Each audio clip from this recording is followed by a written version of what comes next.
السلام علیکم ډیرو ګرانو ښاغلو ګلالو کتونکو په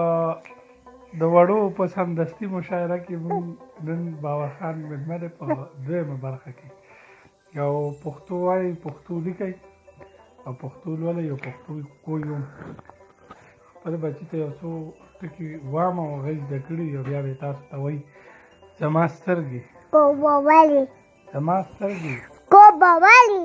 انتظار شوګیر وهلې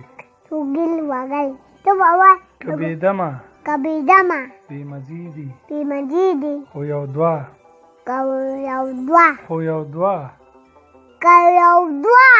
اوښکې پکې دي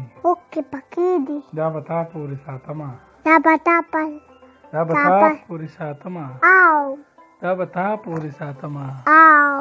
دا به تا ته څڅومه